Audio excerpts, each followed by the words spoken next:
সূরাতুল মুলক যারা নিয়মিত তেলাওয়াত করবে আল্লাহর মেহেরবানিতে তাদের কবরে কোনো আযাব হবে না। করতে রাজি আছেন? কথা কয় না। করতে রাজি আছেন সবাই?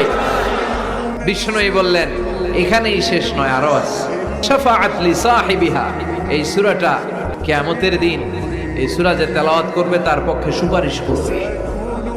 এজন্য বিষ্ণুই বললেন যে ব্যক্তি সূরাতুল মুলক নিয়মিত তেলাওয়াত করবে এই সূরাটা কিয়ামতের দিন ওই তেলাওয়াতকারীর জন্য আল্লাহর কাছে সুপারিশ করবে। এখানেই শেষ নয়। বিষ্ণুই বললেন খাসামাত আন সাহিবিহা, এই সূরা যে তেলাওয়াত করবে তার পক্ষে আল্লাহর সাথে এই সূরাটা দাঁড়িয়ে তার পক্ষ নিয়ে আল্লাহর সাথে তর্ক করবে, ঝগড়া করবে। আল্লাহ তুমি ওরে জান্নাত দিবা না কেন, ওরে মাফ করবা না কেন? তুমি না গফুর, তুমি না গফফার, তুমি না রহিম, তুমি না রহমান, তুমি মাফ করে দাও। ও মিয়া, সুপারিশ করতেছে কে? সূরাতুল মুলক।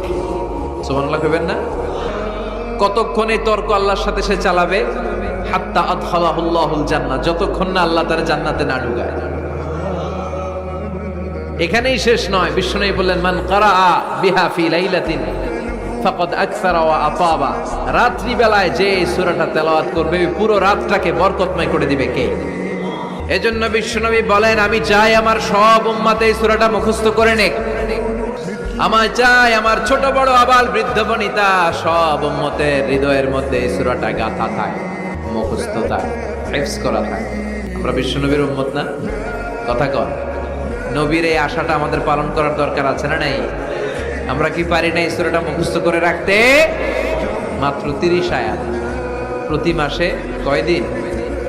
প্রতিদিন এক আয়াত করে মুখস্থ করলে লাগে কয়দিন? প্রতিদিন এক আয়াত করে মুখস্থ করলে 30 দিনে এই সূরা মুখস্থ করতে রাজি আছেন? সবাই রাজি আছেন তো? মনে থাকবে।